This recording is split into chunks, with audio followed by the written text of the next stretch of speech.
गुजरात की विकास परियोजनाओं के मॉडल के आधार पर तेलंगाना का विकास करना चाहते हैं। केंद्र के साथ मिलकर के वो विकास की परियोजनाओं को आगे बढ़ाना चाहते हैं। उन्होंने सहयोग मांगा और प्रधानमंत्री ने पूरा आश्वासन दिया कि तेलंगाना का विकास, राष्ट्र का विकास एक साथ करने के लिए सरकार प्रतिबद्ध है। सबका साथ, सबका विश्वास और सभी के प्रयास से जो विकसित भारत की परिकल्पना की गई है, बिना विकसित राज्यों के विकसित भारत की परिकल्पना नहीं की जा सकती। और इसलिए राज्यों के विकास को देश के विकास के साथ मिलकर के कदम ताल करके आगे लेकर के जाना, यही केंद्र की नीतियों में स्पष्ट तौर पर दिखाई देता है।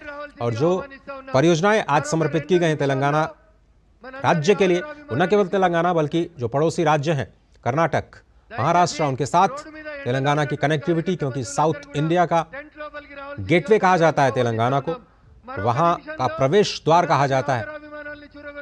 तो विकास की धारा को अगर प्रवेश करना है दक्षिण भारत में, तो तेलंगाना का विकास अत्यंत आवश्यक। और इसीलिए आज रेल कनेक्टिविटी, रोड कनेक्टिविटी के साथ साथ एविएशन क्षेत्र के लिए भी बड़े ऐलान किए गए। हैदराबाद, साथ ही साथ देश के एविएशन सेक्टर के लिए आज बड़ा ऐलान। अब से थोड़ी देर पहले बेगमपेट के हवाई अड्डे को एक रिसर्च ऑर्गेनाइजेशन के तौर पर देश को समर्पित किया गया।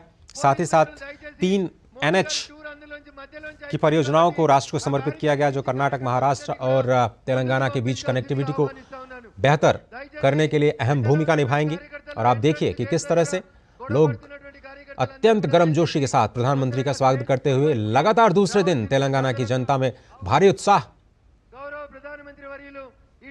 कल हमने देखा था कि अक्षय ऊर्जा के क्षेत्र में, रिन्यूएबल्स के क्षेत्र में, थर्मल पावर के क्षेत्र में,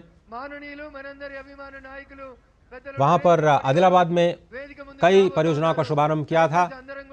उर्मिलेश भट्ट हमारे साथ, हमारे संवाददाता जुड़ चुके हैं सांगारेड्डी से। बहुत धन्यवाद उर्मिलेश। कौन कौन से बड़े प्रोजेक्ट्स हैं या कौन से ऐसे मुद्दे हैं जो आज प्रधानमंत्री के भाषण का हिस्सा हो सकते हैं? बिल्कुल, जैसे कि आपने भी दर्शकों को बताया और इससे पहले प्रधानमंत्री नरेंद्र मोदी ने कई जो विभिन्न परियोजनाएं हैं उनका शिलान्यास और उद्घाटन करके राष्ट्र को समर्पित किया है।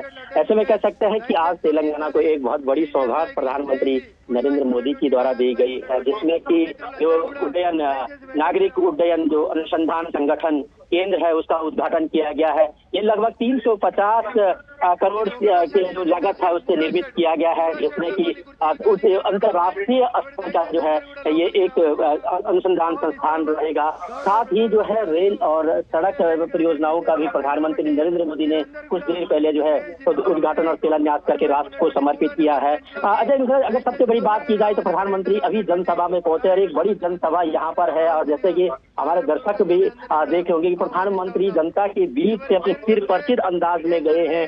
जनता ने भी प्रधानमंत्री का जो है जबरदस्त स्वागत किया है। प्रधानमंत्री ने जो है जनता का अभिवादन करते हुए आगे बढ़े हैं। तो निश्चित तौर से कहीं ना कहीं अपने जनप्रिय नेता की जो एक झलक पाने के लिए लोगों में जो उत्साह था, जो जोश था, वो काबिले तारीफ था। और ऐसे में कह सकते हैं कि यहाँ पर जो लाखों की भीड़ है, जब हमने उनसे जो है बात की है तो कह रहे थे कि हम प्रधानमंत्री को जो है अपने जनप्रिय नेता को जो है देखने के लिए काफी उत्साहित है। कई दिनों से हम लोग इंतजार कर रहे थे और जो कि आप देख भी सकते हैं कि जनता में जबरदस्त उत्साह है, उमंग है प्रधानमंत्री की एक झलक देखने के लिए, अपने जनप्रिय नेता प्रधानमंत्री नरेंद्र मोदी की एक झलक देखने के लिए। और जो यहाँ थोड़ा हमारे दर्शकों को जिस जगह पर प्रधानमंत्री पहुंचे हैं सांगारेड्डी, वहां की कुछ खासियत बताइए। क्यों इतना इंपॉर्टेंट है? प्रधानमंत्री ने क्यों चयन किया आदिलाबाद और सांगारेड्डी का तेलंगाना की जनता के साथ उन्मुख होने के लिए, उन्हें संबोधित करने के लिए? सांगारेड्डी की खासियत